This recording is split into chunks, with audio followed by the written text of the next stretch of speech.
The Grt Crn Dance on Kllbrg, Tuesday, March 29th. Although there are many magnificent buildings in Skane, it must be acknowledged that there is not one among them that has such pretty walls as old Kllbrg. Kllbrg is low and rather long. It is not by any means a big or imposing mountain. On its broad summit you'll find woods and grain fields, and one and another heather heath. Here and there, round heather knolls and barren cliffs rise up. It is not especially pretty up there. It looks a good deal like all the other upland places in Skane. He who walks along the path which runs across the middle of the mountains can't help feel a little disappointed. Then he happens, perhaps, to turn away from the path and wanders off towards the mountain's sides and looks down over the bluffs, and then, all at once, he will discover so much that is worth seeing, he hardly knows how he'll find time to take in the whole of it. For it happens that Kllbrg does not stand on the land with plains and valleys around it like other mountains, but it is plunged into the sea as far out as it could get. Not even the tiniest strip of land lies below the mountain to protect it against the breakers, but these reach all the way up to the mountain walls and can polish and mold them to suit themselves. This is why the walls stand there as richly ornamented as the sea and its helpmeet, the wind, have been able to effect. You'll find steep ravines that are deeply chiseled in the mountain sides, and black crags that have become smooth and shiny under the constant lashing of the winds. There are solitary rock columns that spring right up out of the water, and dark grottos with narrow entrances. There are barren perpendicular precipices and soft leaf-clad inclines. There are small points and small inlets and small rolling stones that are rattling, washed up and down with every dashing breaker. There are majestic cliff arches that project over the water. There are sharp stones that are constantly sprayed by a white foam, and others that mirror themselves in unchangeable dark green still water. There are giant troll caverns shaped in the rock, and great crevices that lure the wanderer to venture into the mountain's depths, all the way to Culliman's Hollow. And over and around all these cliffs and rocks crawl entangled tendrils and weeds. Trees grow there also, but the wind's power is so great that the trees have to transform themselves into clinging vines that they may get a firm hold on the steep precipices. The oaks creep along on the ground, while their foliage hangs over them like a low ceiling, and long-limbed beeches stand in the ravines like great leaf tents.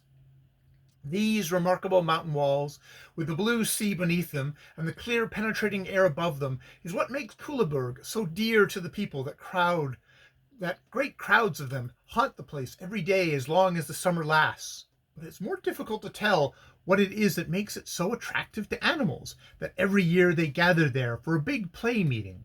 This is a custom that has been observed since time immemorial, and one should have been there when the first sea waves dashed into foam against the shore to be able to explain just why Kllbrg was chosen as a rendezvous in preference to all other places. When the meeting is to take place, the stags and roebucks and hares and foxes and all the other four-footers make the journey to Kllbrg the night before so as not to be observed by the human beings. Just before sunrise, they all march up to the playground, which is heather heath on the side of the road, and not very far from the mountain's most extreme point. The playground is enclosed on all sides by round knolls, which conceal it from any and all who do not happen to come right upon it. And in the month of March, it is not at all likely that any pedestrians will stray off up there. All the strangers who usually stroll around on the rocks and clamber up the mountain sides, the fall storms have driven away these many months past. And the lighthouse keeper out there on the point, the old Frew on the mountain farm, and the mountain peasant and his housefolk go their accustomed ways and do not run about on the desolate heather fields. When the four-footers have arrived on the playground, they take their places on the ground knolls. Each animal family keeps to itself, although it is understood that, on the day like this, universal peace reigns, and no one need fear attack. On this day, a little hare might wander over to the fox's hill without losing as much as one of his long ears, but still the animals arrange themselves into separate groups. This is an old custom. After they have all taken their places, they begin to look around for the birds. It is always beautiful weather on this day. The cranes are good weather prophets, and would not call the animals together if they expected rain. Although the air is clear and nothing obstructs the vision, the four-footers see no birds. This is strange. The sun stands high in the heavens, and the birds should already be on their way. But what the animals, on the other hand, observe is one another little dark clouds that come slowly forward over the plain. And look! One of those clouds comes gradually along the coast of Wndrfl and up towards Kllbrg. When the cloud has come just over the playground, it stops, and simultaneously the entire cloud begins to ring and chirp, as if it was made of nothing but tone. It rises and sinks, but all the while it rings and chirps. At last the whole cloud falls down over a knoll, all at once, and the next instant the knoll is entirely covered with grey larks, pretty white-grey bullfinches, speckling starlings, and greenish-yellow titmice. Soon after that, another cloud comes over the plain. This stops over every bit of land, over peasant cottage and palace, over towns and cities, over farms and railway stations, over fishing hamlets and sugar refineries. Every time it stops, it draws to itself a little whirling column of grey dust grains from the ground. In this way it grows and grows, and at last, when it is all gathered up and heads for Kllbrg, it is no longer a cloud, but a whole mist, which is so big that it throws a shadow on the ground all the way from Hogazan to Mole.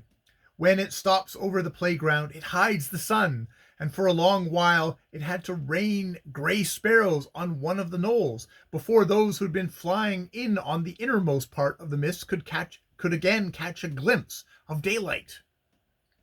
But still the biggest of these bird clouds is the one which now appears. This has been formed of birds who have travelled from every direction to join it.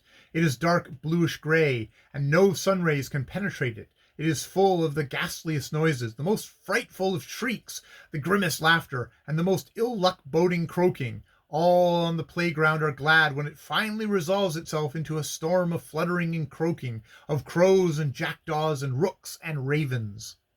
Thereupon, not only clouds are seen in the heavens, but a variety of stripes and figures. Then straight dotted lines appear in the east and northwest. These are forest birds from Going district, black grouse and wood grouse who come flying in long lines a couple of meters apart, swimming birds that live around Kllbrg and just out of Falsterbo now come floating over Øresund in many extraordinary figures, in triangular and long curves, in sharp hooks and semicircles. To the great reunion held the year that Niels Holgersson travelled around with the wild geese, came Akka and her flock, later than all the others. And that was not to be wondered at, for Akka had to fly over the whole of Skane to get to Kllbrg. Besides, as soon as she awoke, she had been obliged to go out and hunt for Thumbletot, who, for many hours, had gone and played to the grey rats, and lured them far away from Glimming Castle. Mr. Owl had returned with the news that the black rats would be at home immediately after sunrise, and there was no longer any danger in letting the steeple owl's pipe be hushed, and to give the grey rats the liberty to go where they pleased. But it was not Akka who discovered the boy where he walked with his long following, and quickly sang down over him and caught him with the bill and swung into the air, but it was Herr Emmerich the stork. For Herr Emmerich had gone out to look for him, and after he had borne him up to the stork nest, he begged his forgiveness for having treated him with disrespect the evening before. This pleased the boy immensely, and the stork and he became good friends. Akka, too, showed him that she felt very kindly towards him. She stroked her old head several times against his arms, and commended him because he had helped those who were in trouble. But this one must say to the boy's credit, that he did not want to accept praise, which he had not earned. "No, Mother Akka," he said, "you mustn't think that I lured the grey rats away to help the black ones. I only wanted to show Herr Emmerich that I was of some consequence." He had hardly said this before Akka turned to the stork and asked if he thought it was advisable to take Thumbletot to Kllbrg. I mean, that we can rely on him as upon ourselves, she said. The stork at once advised most enthusiastically that Thumbletot be permitted to come along. Certainly you shall take Thumbletot along to Kllbrg, Mother Akka, said he. It is fortunate for us that we can repay him for all that he has endured this night for our sakes, and since it still grieves me to think I did not conduct myself in a becoming manner towards him the other evening, it is I who will carry him on my back all the way to the meeting place. There isn't much that tastes better than to receive praise from those who are themselves wise and capable, and the boy had certainly never felt so happy as he did when the wild goose and the stork talked about him in this way. Thus the boy made the trip to Kllbrg, riding storkback. Although he knew that this was a great honor, it caused him much anxiety, for Herr Emmerich was a master flyer, and started off at a very different pace from the wild geese.